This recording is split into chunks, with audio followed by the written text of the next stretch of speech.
This is The Sweat. Alongside Jessie, Coffield, I'm Emerson, Lotzia. And ladies and gentlemen, real-life NFL football, it returns in just 2 hours. And with it comes the ability to build a money-making team with DraftKings, like tonight's $1 million contest. So let's get some picks for tonight's regular season kickoff between the Falcons and Eagles. Hello, Pat Mayo. Hello, Reed Fowler. It's a captain showdown. So for everyone at home, you pick a captain at 1.5 times his salary, but he earns you 1.5 times the points. So who's the smart play for you in that role tonight, Pat?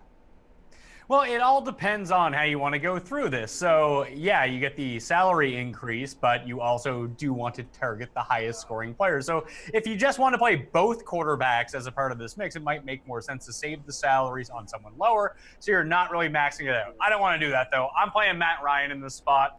Quarterbacks are going to be the highest scoring people by and large on most of these single game slates. So you might as well get the one that I think is going to do better in this game. That's Matt Ryan for me. Reed, who's your captain's pick tonight?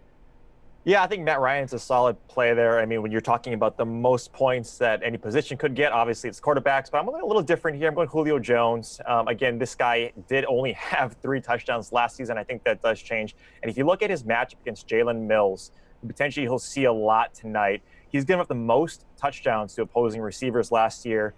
Julio Jones burned the Eagles for 9 receptions and 100+ yards. And so Julio Jones would be my captain's pick, if not for those quarterbacks. That's huge. Pat, by the way, Matty Ice, BC legend. So I love that pick. That's what I've heard. Now, Reed, is there a contrarian captain pick that could be made tonight?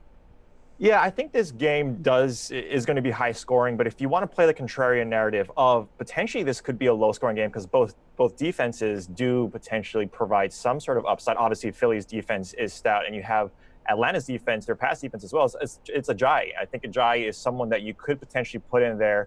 Preseason, he's been hurt, and so ownership, should be depressed quite a bit. But if you think this is going to be a game flow where it's going to be low scoring, Ajayi could give you that. Now, again, you have to worry about the running back by committee with Sproles potentially getting in, Clement getting some time, but Ajayi could be someone that could get a lot of play in terms of just the game flow. Now, Pat, your answer was perfect, but if you had to make a contrarian pick, what would it be? Come from some trash school with no pedigree and be so good. Really impressive on his part. If you want to go contrarian in this spot, like Reed mentioned with Julio Jones, that's a really nice opportunity for him. On the other side of the ball, it's Zach Ertz. He's the one who projects to see the most targets in this passing game. And when the line opened, the Falcons were big underdogs. They're now favorites in this game. So at home, with Philly potentially playing from behind, you know that Nick Foles is going to turn to his most trusted option, especially with Alshon Jeffrey out. You could be projecting double-digit targets for Zach Ertz, and he is someone that basically no one is going to use in their captain spot. So that sort of swerve is a pure contrarian play. Okay, Pat, though, with people dropping some serious change on the captain, you're going to need some value in the lineup. So who are you looking at for that? Well, to kind of harken back to what I just mentioned, without Alshon Jeffrey, that means the Eagles are going to play a lot of 2 tight end sets. So for less than $3,000, the second tight end, the rookie tight end on the Philadelphia Eagles, Dallas Goedert, has the opportunity to find himself in the end zone with not really substantial coverage around him. That's going to be focused on Zach Ertz, or potentially stopping the run. So it's a pure gamble when it comes down to it, but a very calculated one. And someone who is a gigantic body could potentially fill that Alshon Jeffrey role inside the red zone that no one is expecting. And you get such a break on the price that I think it's worth it. All right, who's your value play, Reed? Yeah, I got to double down here with Dallas Goedert. I mean, he's 6'5", 250, whatever. He's a specimen, and we saw a lot of him during the preseason with Zach Ertz sitting out most of, obviously, the preseason without him trying to get hurt. And so Dallas Goedert is that play. He's like Pat was saying, he is a mismatch wherever he is. Even if you have Keanu Neal on Ertz or the other, like one or the other is going to score. You would think with that price savings, Dallas Goedert is going to be in a lot of 2 tight end sets.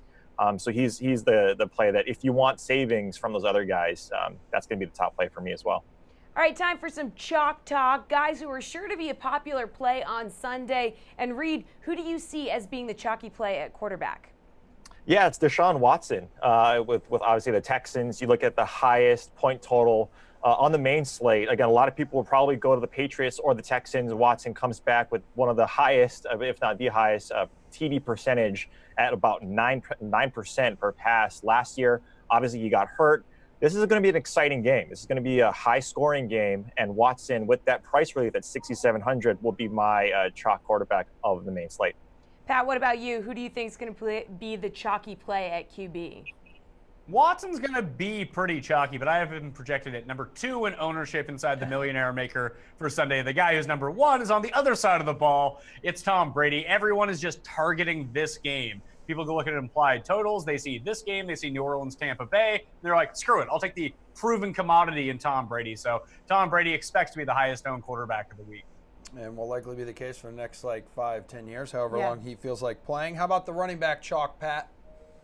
And I just mentioned that one game where it has the gigantic point total. The other game, it's harder to choose who you want, but everyone seems to be consolidating around Alvin Kamara with Le'Veon Bell status.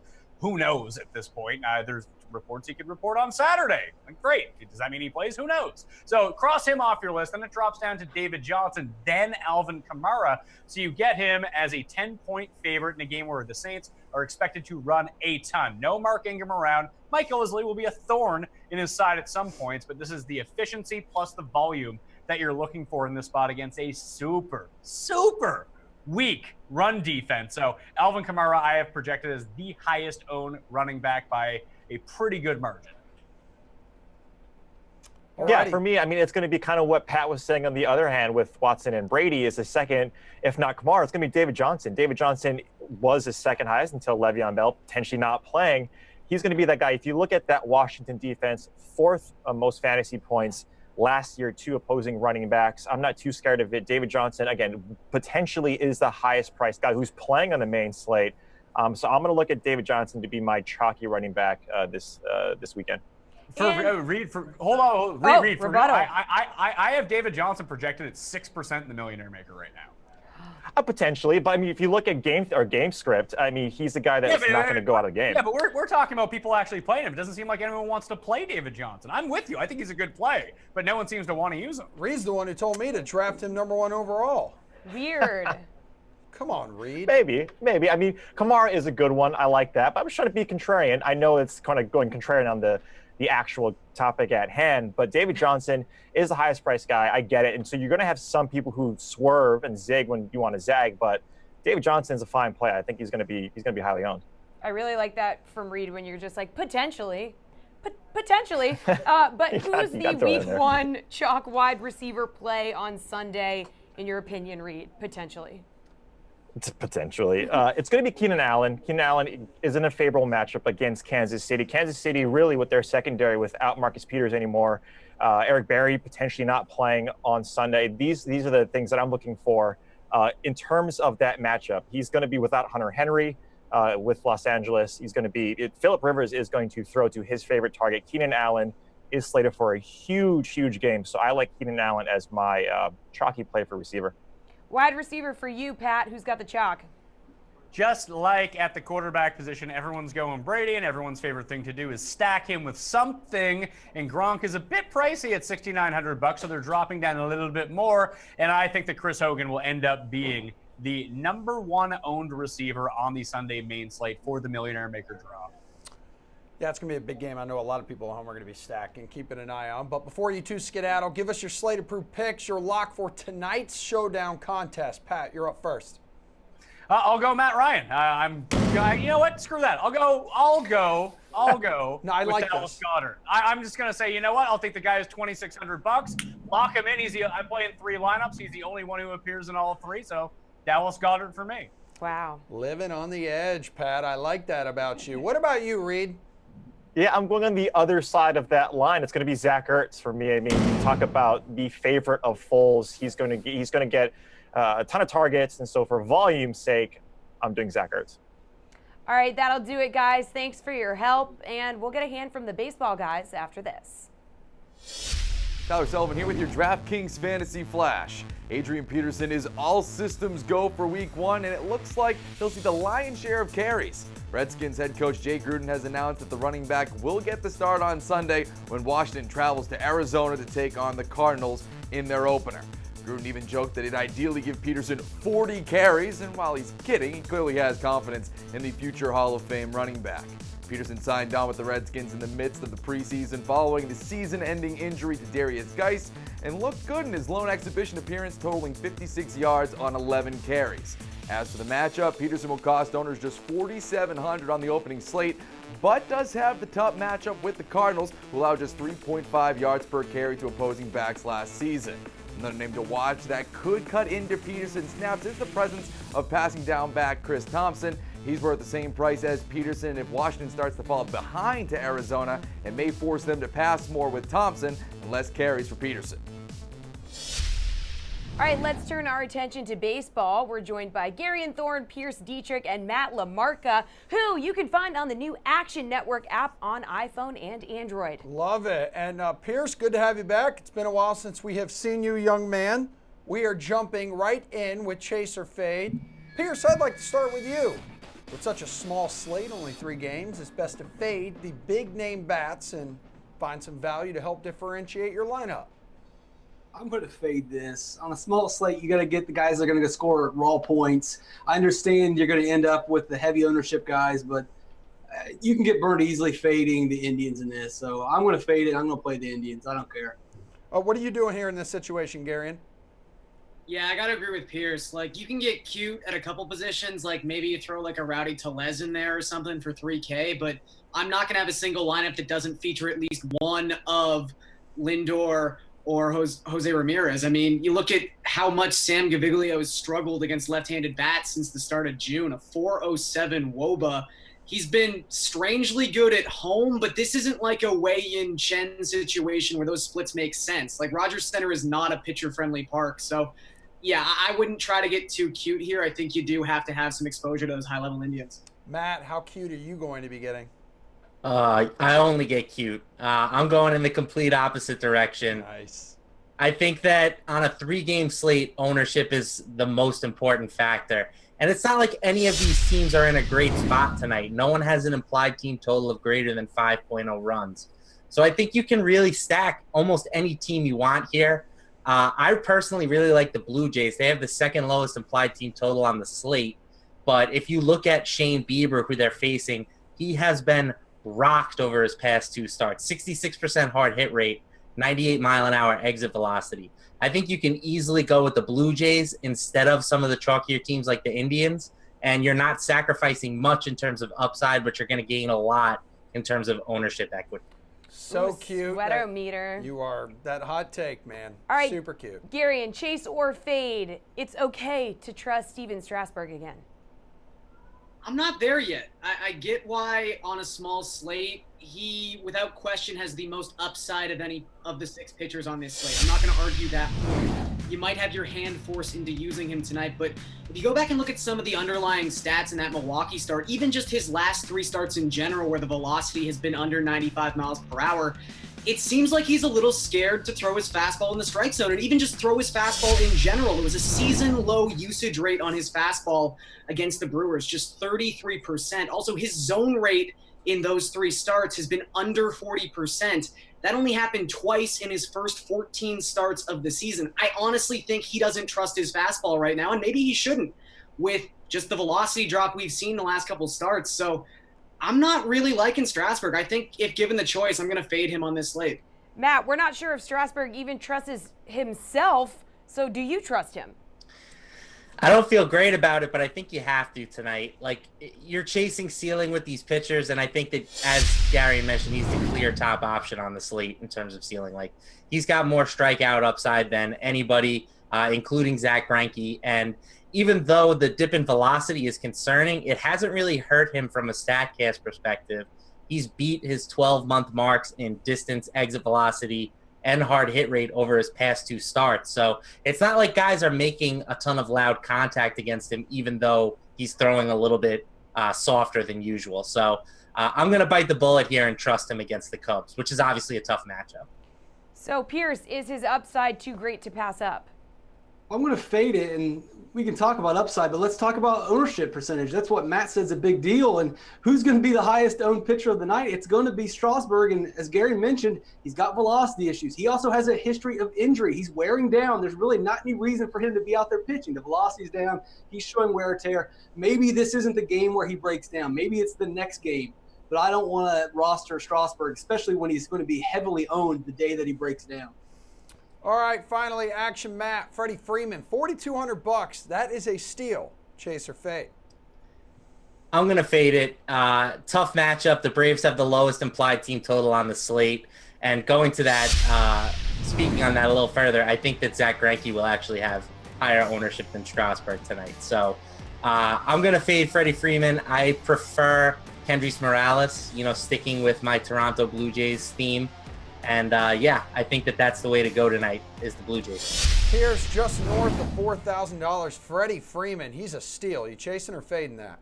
Fading. He's not a steal. You look at the ballpark's not his favor. The pitcher matchup's not his favor. And in honor of Steve, who's not here, you got to look at the BVP. I know it's a 22 at-bat sample size, but 8 strikeouts in 22 at-bats. That tells me that he doesn't see Zach Greinke very well. I'm not playing Freeman. I would rather have a Toronto first baseman. Gary, and you're eyeing that BVP, aren't you? I am not. And you know who doesn't have any BVP? Rowdy Tellez. I'm in on Rowdy tonight. His face almost takes up the entire pitcher slot on the DK lineup page. I laughed at it for like 5 minutes. All good. I'm in on my $3,000 boy. I was a little mad Justin Smoke's not in this lineup. But no, I think I'm going elsewhere at first base. I would even say one of the ways that I'm trying to differentiate tonight is I might have both pitchers in that Arizona-Atlanta game. I know it kind of limits the upside a little bit because of the wind stuff, but I just feel like this game is going way under the run projection of these other two contests. Wow, Sweatometer really going off for that one. So thanks, guys. We'll be back in a couple minutes to discuss the BMW Championship and play some price check. Tyler Sullivan here with your DraftKings Fantasy Flash. It was a roller coaster Wednesday for Angel sensation Shohei Ohtani, as Los Angeles announced that an MRI revealed more damage to his UCL. Because of that, it's recommended he undergoes Tommy John surgery. Following that news, however, Ohtani went out against the Rangers and belted 2 home runs. If he elects to go under the knife, Ohtani likely won't see the mound again until 2020, but because of his prowess at the plate, it looks like he can still be a force for the Angels with his bat in the lineup sooner than the turn of the decade.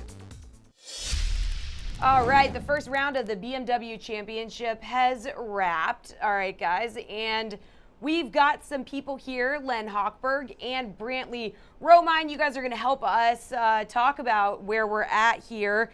So it's wrapped, Golf Weeks, Brantley Romine, as I mentioned. So we're going to talk salary. Yes, we are. Little PGA Round 2 Showdown price check. Help us decide here, folks, if these players will meet value based on their salary in round 2. Len, Bryson DeChambeau hunting for 3 wins in a row. Is he worth it at $9,700 in your opinion? Well, at $9,700, guys, he is the number 5 guy on the board. He's 3 under right now, 5 shots off the lead. He's in a pretty good position, and it's sort of similar to where he was the first 2 rounds, but the first 2 tournaments of the playoffs. But in the first 2 tournaments, his big round was round 3. That's really where he made his mark. I think he's a little bit too high right now because you need like about a 64, maybe even a 63 to justify that $9,700 price. I think I would wait a day or keep an eye on him, but not right now. Brantley, are you going to be waiting a day, or how comfortable do you feel paying up $9,700 for the 2-week reigning champion?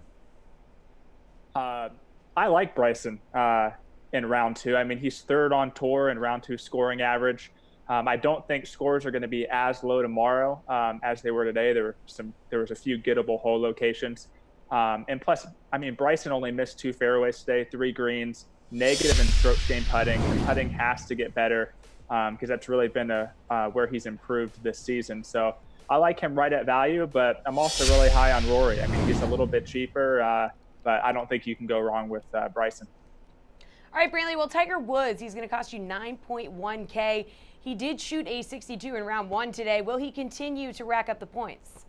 I don't think he will. I mean, it's really hard to back up a 62 with something that's going to warrant, what is he at, 9,100 right now? He's T52 on tour in round 2 scoring average. I mean, there's only 9 guys ahead of him in salary. I just don't really see Tiger, picking up where he left off today. I really like Jason Day instead in that spot. I think he's around $500 or $400 cheaper. Again, he putts it well, and I like guys who can pick up strokes around the greens. Len, are you feeling Tiger Woods? I think I agree with Brantley. I think 9,100 is asking a bit much to follow up today's round. Tiger is 42 years old, even though it seemed like the year 2000 today watching the golf, and he was back with his Scotty Cameron putter, so he looked great today, but it's asking a bit much. They even moved up the tee times for tomorrow. There might be some rain. I think that, it's going to be difficult for Tiger to keep it up the rest of the tournament even. But certainly tomorrow, I would take my foot off the gas for Tiger tomorrow. Len, it was like the glory days with Tiger holding on to that putter, his old school putter, the Cameron in his hand. That was beautiful. Go more value here, though. Xander Schauffele, $7,400. What do you think, Len?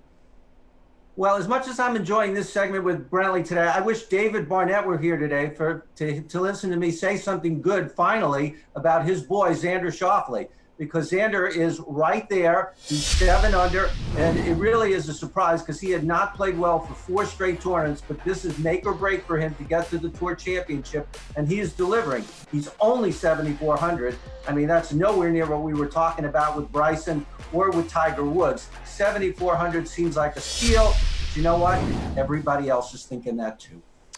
All right, so maybe he's a little chalky then. What would you do, Brantley? He's in third place, solo third right now, 1 off the lead. Oh, I think you're exactly right. I mean, Xander is the obvious pick, and for that reason, I think everyone's going to pick him. I would go with a guy like Keegan Bradley at 7,400, Alex Noren at 7,200. And even going further down, Peter Uihlein right now, 6,700, birdied his last 3 holes last week to even get into the BMW. I like Xander, but I think everyone else does too. So I'd look elsewhere. All right, thanks, guys. Appreciate the insight. As always, we've got more football coming your way in a couple minutes, so stick with us. Tyler Sullivan here with your DraftKings Fantasy Flash. Week 1 of the NFL season is upon us, and before you lock in your lineups for the opening slate, let's take a look at some of the recovering players that could be a factor as we kick off the regular season. Starting off in Seattle, wideout Doug Baldwin and first-round running back Rashad Penny were both full participants in practice as they gear up for their matchup with the Broncos in Denver. Baldwin, who was 6,200 on the opening slate, has been limited all preseason with a knee injury, but appears to be on the mend and should continue to be a go-to option for Russell Wilson in the passing game. In New York, Giants star rookie running back Saquon Barkley was not listed on the initial injury report, giving owners the green light to drop the $6,700 to put him in their lineups for Week 1. Heading up to Foxborough and taking a look at the Patriots backfield, Rex Burkhead, who was dealing with a knee injury, wasn't listed on the Wednesday injury report, meaning he's good to go for their matchup with the Texans. Fellow Patriots running back and first-round rookie Sony Michel was limited on Wednesday as he's dealing with a knee injury of his own. Finally, we're looking at the Titans wideout Rashad Matthews, who is ready to take on the Dolphins in Miami as he was a full participant on Wednesday as well. More NFL, more Reed Fowler. But the good news is we're adding some quantity and quality to this segment. Jeff Ulrich, hey, come on back. All right, thank you. And Ryan Noonan with a focus on injuries right now and their fantasy impact. Yeah, we're going to need you to have that mic on, Yeah, Jeff. we need Come that on. mic. We need Amateur it. hour. Hold on. What the hell's going on? We'll wait. Are you ready, Jeff? I guess. Take your time. Take your time. I thought I had like 5 minutes here. Yeah, it's your world, Jeff. Actually, we are the line on We time. did Take your too. time. We actually did too, so take your time. All right, guys. Saquon Barkley says he's ready for a full workload despite missing the final 3 preseason games with a hamstring strain. Do you trust him in Week 1, Reed? Yeah, I trust that he's going to be the workhorse guy, but he's going to be a guy who has opportunities. But what I trust more is the Jacksonville defense. I know Emerson's going to love this bit. That Jacksonville defense is stout from their front 7 to their secondary. Yes, they did allow mediocre. They're mediocre in terms of run defense, where they allowed 100 yards to opposing running backs. But you still look at potentially what he can do. There's a bunch of options that Eli and that the Giants and Shermer can go to with OBJ, with Ingram, Shepard, so on and so forth. So I do trust that he is going to get the workhorse opportunities. But in terms of value, I'm going to go elsewhere. Oh, going elsewhere for the value. Yeah. What about you, Jeff? Do you trust him in week 1? It's not that I don't trust that he's a good player and that he's not going to get a big workload. I'm just not sure, kind of like Reed alluded to, why you'd want to pay up for him. Again, he's coming off the hamstring injury, and it really just comes down to matchup. I mean, Jacksonville was a top 10 rush defense. Not alone, just Jacksonville alone is a great defense, but they were also a top 10 rush defense against running backs. So I'm just not sure where the upside is coming from. I do feel like, too, he's a rookie. We sometimes just get like this insaneness with rookies. Oh, they're going to be so good, but it often takes these guys a couple years to really get into that workhorse role. So you'll probably see a little bit of Wayne Gallman in this game too. I just have no desire to pay up for Saquon Barkley this week, and it's got nothing to do with his talent. It's just the spot. Yeah, Ryan, and that injury did keep him from participating in offensive team drills. So would you trust that guy in week 1? Yeah, you know what? I trust him. I like to disagree with the guys here a little bit. Jeff and I will have to compare notes. I'm not quite sure what metric we're looking at that had Jacksonville as a top 10 run defense last year. Yeah, Jeff's insane. Well, I should have said top 10 against the running back position. Yeah, if you're looking at other metrics, they're probably worse than that. Oh, wow. Yeah, you know, it's no surprise that they handled him with kid gloves. Obviously, they made a huge investment drafting him with the second pick overall.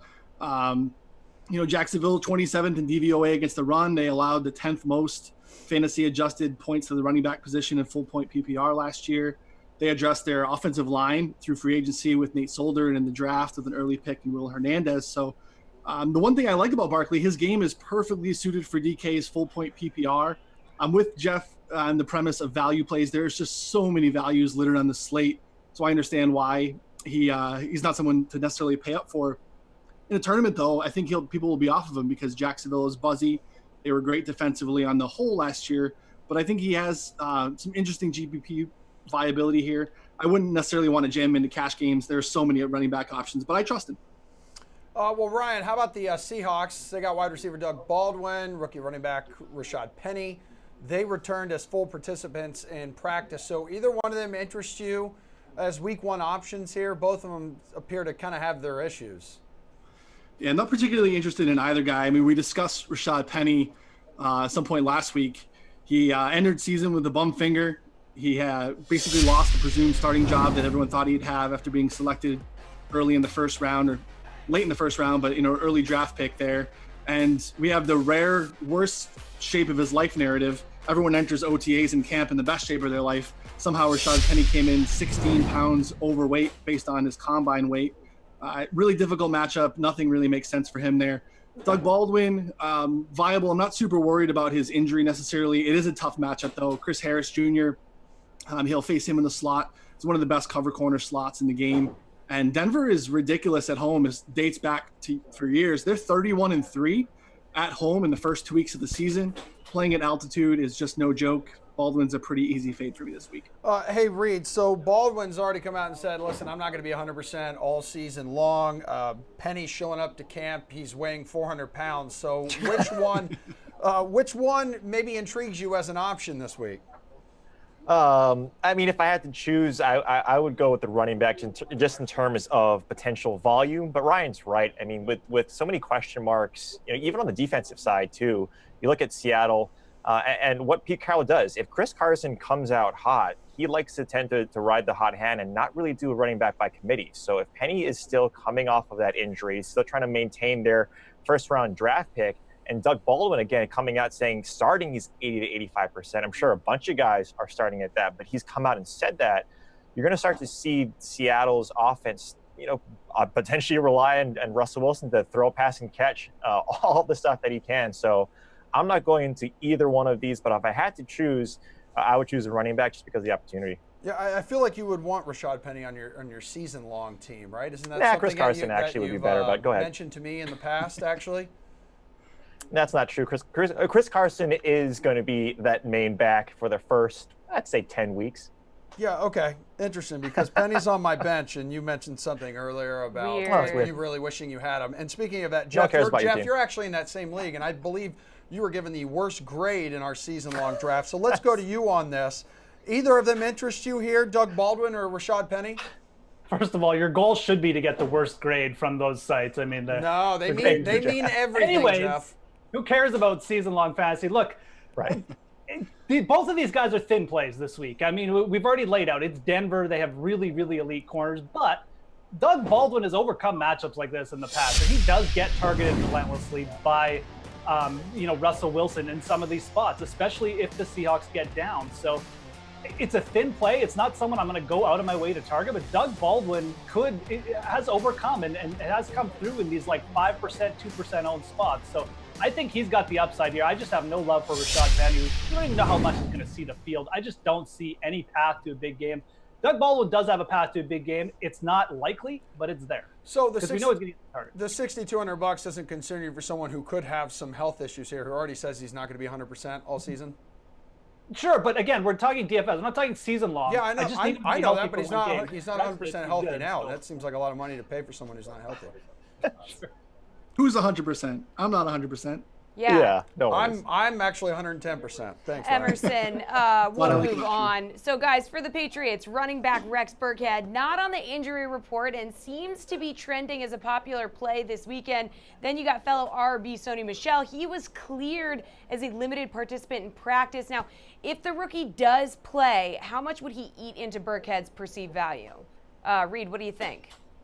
Yeah, I mean, if he plays, that kind of scares you, right? I think it eats into not quite a bit. It eats into it a little bit, and where I think Rex Burkhead, even with Sony Michel, I think you want to ease your top draft pick into the game. I think Rex Burkhead comes in as an RB2 with potential upside because of his dual threat ability and because of the red zone. Look, James White can obviously vulture. We don't know. Jeremy Hill could be the guy here. So the narrative, obviously, with the Patriots is this backfield is something that you have to wait and see and be patient because Rex Burkhead could be the guy, but they're also going to say, okay, well, we don't want to keep all of our guys injured. We want to ease a bunch of these guys in. So this backfield, I'm staying away from. But if I had to say that, if I had to put a percentage on it, I would say about 25% of Rex Burkhead's production could be vultured by Sony Michel. Jeff, what do you think? Is it as high as 25% for you? I don't even know if Sony Michel is going to see the field. Maybe I'm way off on this, but I just don't see Bill Belichick throwing a rookie running back who missed basically all of preseason out in the first game. Not only is Rex Burkhead and James White and Jeremy Hill there, again, maybe I'm way off. Maybe the Patriots value his talent to that extent that they're going to give him chances, but I just don't think he's going to be a factor week one. I think it's going to be a few weeks till you see him personally. Again, I'm not going on sources. I'm just going on my own feelings of what I've seen from how the Patriots handle rookies in the past. I still think it's a dicey play between Burkhead and James White. I think Rex Burkhead has the multi-touchdown upside because he's probably going to get more goal line carries. But those are the only two plays that intrigue me here. I have no love for Sony Michel, and I don't really think he's going to be a factor week one. But maybe Ryan has something up there that maybe can correct me again after I'm do you have something up your sleeve there, Ryan? I mean, do you think Sony Michel is even a guy who has a chance at playing? You know what, Jeff? I'm going to agree with you here. I don't think that Belichick rolls a rookie out who's missed basically all of camp and throws him into a significant share of snaps in week one. So we're lockstep there. I do agree as well. I think James White is the more significant threat to Burkhead's workload there. The only thing is, the Pats only kept three receivers on their 53-man roster at cut time. And I think we'll see both of them in the slot. Actually, I believe it was just a little bit under 19% of the snaps that Burkhead played last year are actually out of the slot.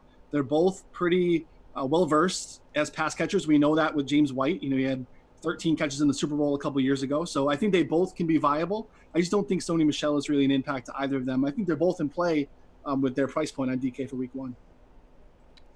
All right, good stuff, guys. Hang tight, though, because we're going to need you a little later in the show. Yeah. We're going to be transitioning, though, to baseball here shortly. Yeah, because we love baseball, and even though it's a small slate today, it's a very we still small like to slate. talk about it. It's very true. We are going to talk about tiers of joy now. So the top selection, obviously, from tonight's DK tiers and the MLB contest. And I think we have Gary in here. We if he do. can make some selections from Tier 2 here, Garion.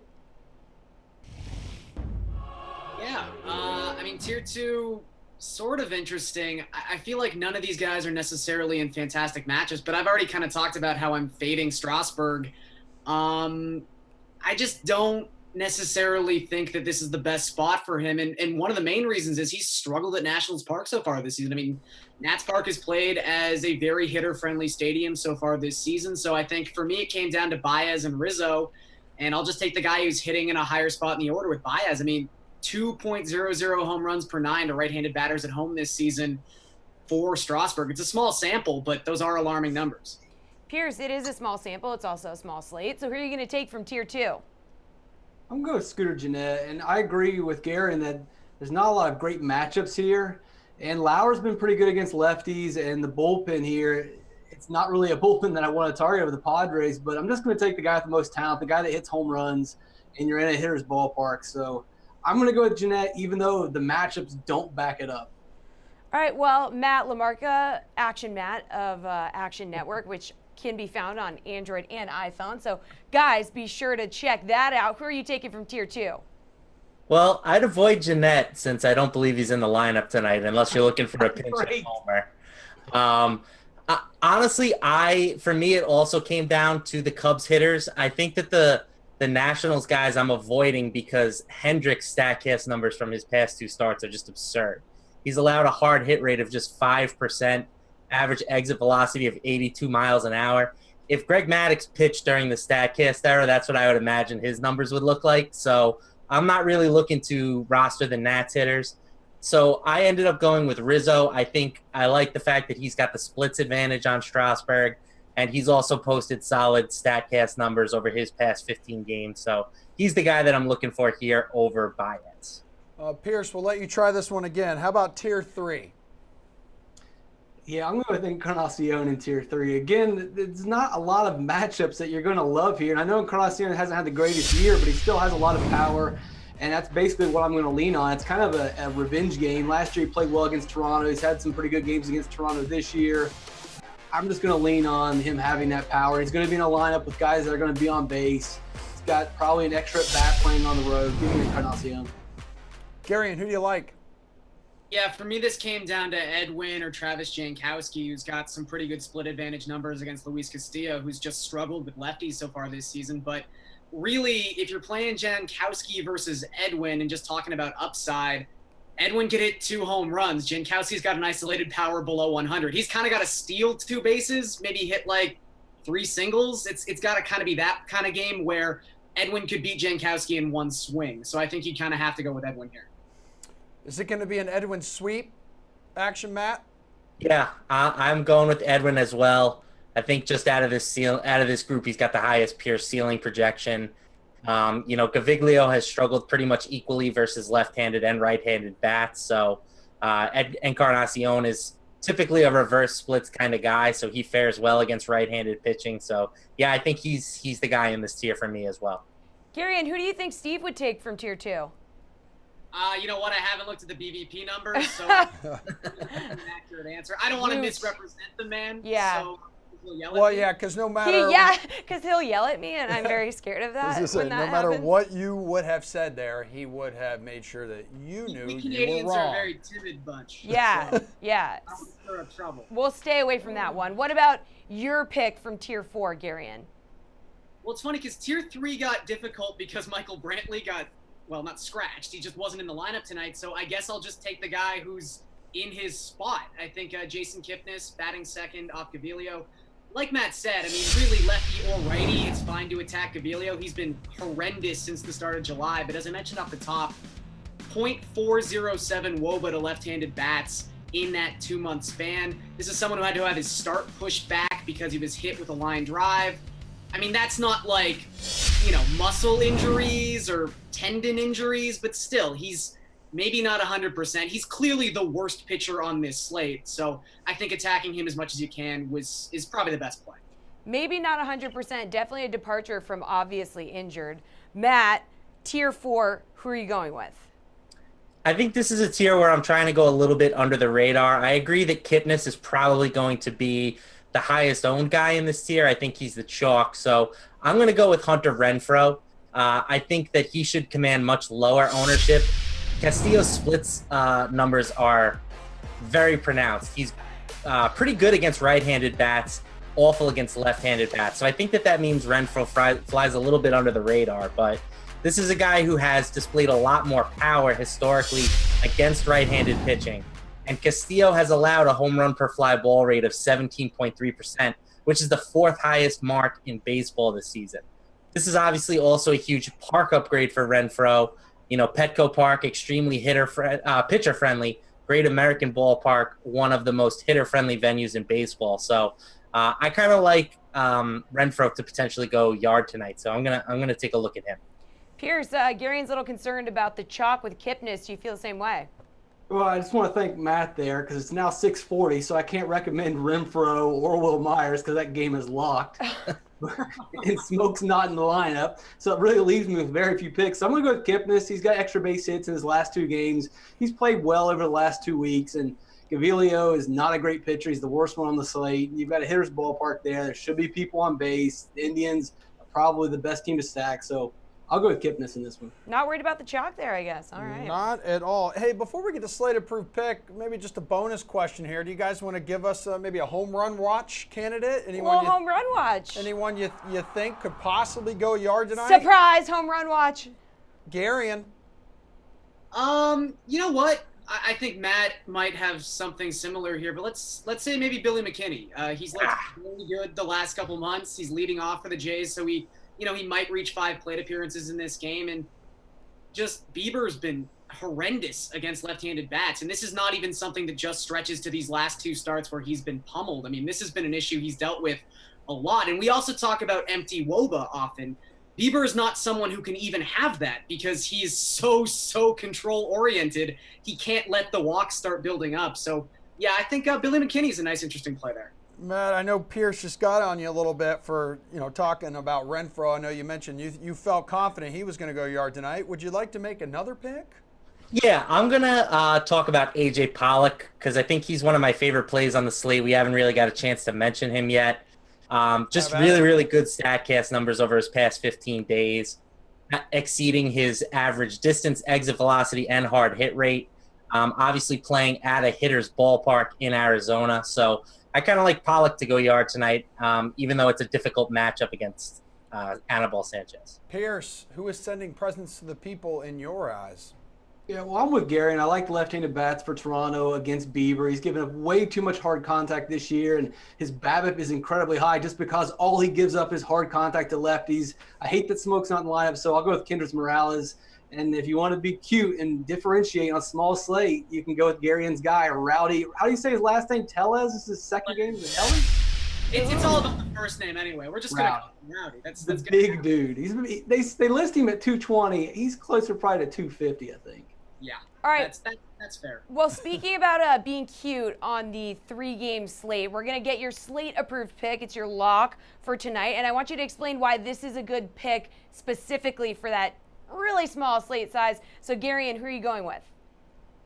Screw it. Let's go Rowdy Tellez. I would even boy. Reese McGuire if he was actually in the DraftKings system tonight. Any left-handed bat with a pulse against Shane Bieber. Okay, that's fair enough. Pierce, who are you going with? I'll take the guy that Gary already mentioned, Billy McKinley. I love the lefties for Toronto tonight against Bieber. Tiny little slate. Matt, who are you going with?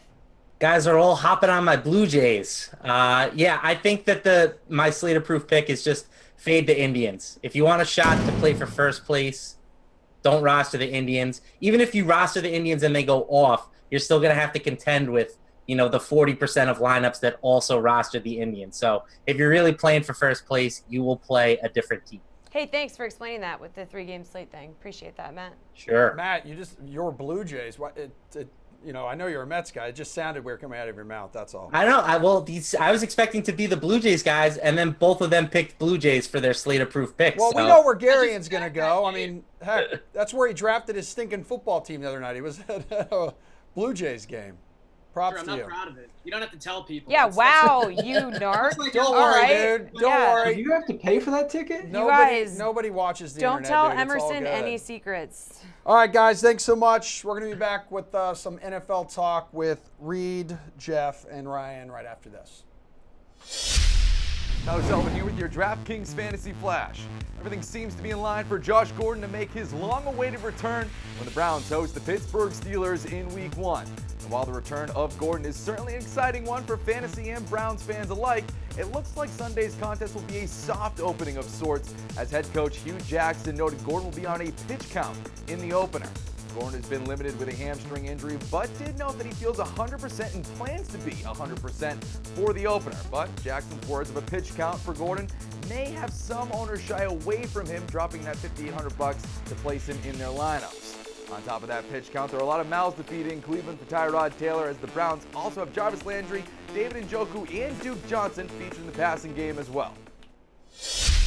Again, just in case you missed it, or if you have been living under a rock, the NFL season kicks off tonight. We have the Eagles, we have the Falcons. They will be going at it. But right now, we're going to play a little game we like to call NFL Spin Move, where we'll be putting a fantasy spin on the latest NFL news out there.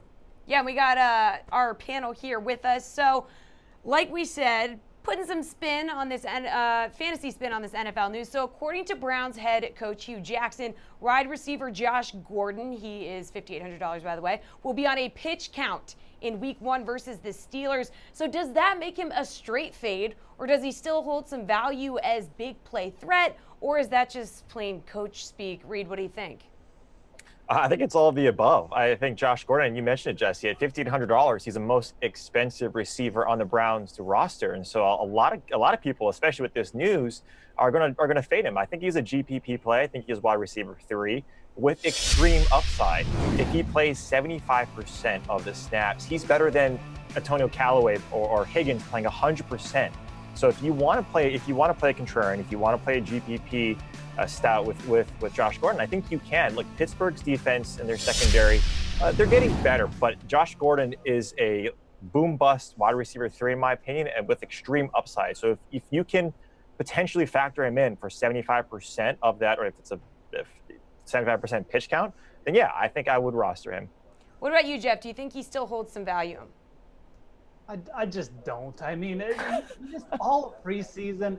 I get that Hugh Jackson played him, said the same thing last year and then played him a lot. So maybe he does see a lot of snaps, but I don't know. I mean, people are forgetting the Pittsburgh Steelers are a really good team. I mean, they led the league in sacks last year. This isn't a good matchup. The other thing about this game, and it actually scares me a little bit about the Steelers players who I really like, it's going to be windy. It's actually not a good weather game. I know it's early September, but it looks like it's like a late November game. So weather-wise, so I just don't have any reason to pay up for Josh Gordon this week. I think Reed is right. He's a bit of a GPP target because I do think he's going to get some opportunities. But for me, it's just a no-go. I just think there's better upside targets out there at that price. Now, Ryan Noon also here with us of the Quant Edge. Do you think that Gordon has some upside? Does he still have value? What's your opinion? Yeah, I mean, this guy's got upside every time he steps on the field, even if it's, not as a starter or under a pitch count.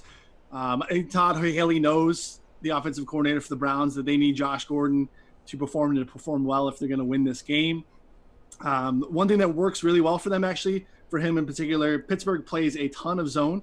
Actually, I think we're top 5 in the league in zone schemes last year, 63% of their snaps. That's actually over Josh Gordon's career. He has thrived in those scenarios when you don't bump him on the line and let him have free release. He typically eats. Reed mentioned, too, there are more viable receivers. Even Landry on his own team is 5,500. Much safer play, but the multi-touchdown upside that Josh Gordon has every time he's on makes him in play. So not safe at all. Wouldn't want him in cash, but there's going to be so much Week 1 groupthink because there's so many value plays. The prices have been out for so long. We know what they are, and we know how people are going to be jamming those guys in their roster. And you need those Saquon Barkleys and Josh Gordons in tournaments. So I think the upside's there. All right, well, speaking of value here, Ryan, it's being reported that Adrian Peterson will get the start Week 1 for Washington, but with a healthy Chris Thompson also in the backfield, where does that leave AP's value at a salary of $4,700? I mean, he's a value, but you mentioned Chris Thompson in the same backfields. I just don't see AP on DraftKings at full point PPR. He's a complete airball in the passing game. There's just too many values we talked about earlier at this same price point. You get Carlos Hyde for $4,500. James Conner, Royce Freeman are in that same tier. We talked about Burkhead earlier, who's $4,200. there's just no real reason to jam Peterson in when he doesn't catch any passes. Reed, any reason to jam Peterson in? No, I think where his upside comes is in volume work, right? If these guys were hurt, like Chris Thompson wasn't playing, Samaje Perine doesn't really scare you too much. That's where Adrian Peterson's value does come in. Yes, he's priced down in that mid 4K range, and so you could build yourself a narrative to play him. But in terms of these short yardage plays, I think Alex Smith is going to go to Jordan Reed. I think they're going to start to throw the ball more and get Jordan Reed into these short yardage plays. So if you project Peterson at 14 to 15 carries at his max, I don't think he brings much value back even at that price tag. Jeff, AP, $4,700. What's his upside here in your eyes? Why are we talking about Adrian Peterson again? I don't get it. Well, you Carlos got to answer the Hyde, question, Jeff. Matt Breida. Let's talk about those guys. Look, Ryan touched on it. He's a 0 in the passing game. DraftKings is 1 point PPR. That just cuts his floor down to nothing already. Arizona's got a really good run defense, people. Newsflash. They're on the road. I don't know, man. I don't know why we're talking about him again. There's so many good values out there. Take Matt Breida, who's now got the Jerick McKinnon role. He's probably going to get 5 or 6 passes as his floor. Any other value? Adrian Peterson didn't have a big fantasy game, but it's very thin. It's narrow. I got no love. All right, so you mentioned Breida there. Any other value plays people should avoid AP? Who else can they go with? Oh, sure. I mean, they could even go down to Peyton Barber, who's at least going to have a tiny bit role in the passing game. And I mean, that game has a big projected point total, and he's cheaper than Adrian Peterson. He probably isn't going to have a guy like Chris Thompson chomping in on every single passing opportunity, right? So I think Peyton Barber is actually a semi-viable play. And then the Patriots running backs we already talked about. So. Yeah, I mean, Chris Thompson, heck, he's $4,700 too. Would you rather have him? Would you rather put him in your lineup, Reed? Absolutely, I'd rather have Chris Thompson, yeah. Well, the thing that scares me with Breida, though, I mean, it's especially with San Francisco, is going up against that Minnesota defense. I think Jeff's right. You have better options, especially when you're talking about DraftKings scoring. But there is James Conner, right? He's a potential person that you could see a lot of upside to in terms of his opportunity. Royce Freeman is also there. So there are other guys. Jeff's right. Adrian Peterson is a hot topic to talk about because of what he's potentially doing in Washington, and seeing him in a Redskins jersey is kind of weird. But in terms of value, that scares me. Breida and Morris do scare me in San Francisco just because that Minnesota defense is extremely good. Minnesota defense, Reed. They're good. They're good though, Jeff. They're good. They're overrated. Oh my God. Okay. All right. Hot take. Nick Foles threw for 1 million yards and 3 touchdowns against them. Yeah, there we go. We got to fire up the sweatometer when you come on. It's just hot garbage, dude. All right, guys. One more question for you. So it's been the #1 story in the NFL this week. Le'Veon Bell still holding out. His teammates are publicly displeased. They're speaking out to reporters. There's been tweets. There might be some Instagrams. I don't know. So are you targeting any Steelers players just for the "we'll show you Le'Veon" narrative? What do you think, Jeff?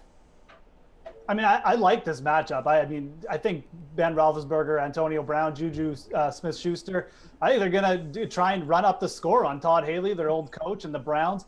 I don't know why everyone's so wrapped up in this Browns turnaround. They have the same head coach, the same defensive coordinator. I think this is a monster spot for the Steelers offense. So I like targeting them all. I mentioned, though, the weather concerns me a little bit. If it gets a little bit better forecast Sunday morning, that's a team I'd be much willing to stack in tournaments. I think a lot of people won't be willing to pay up for the big three, Smith-Schuster, Brown, and Ben.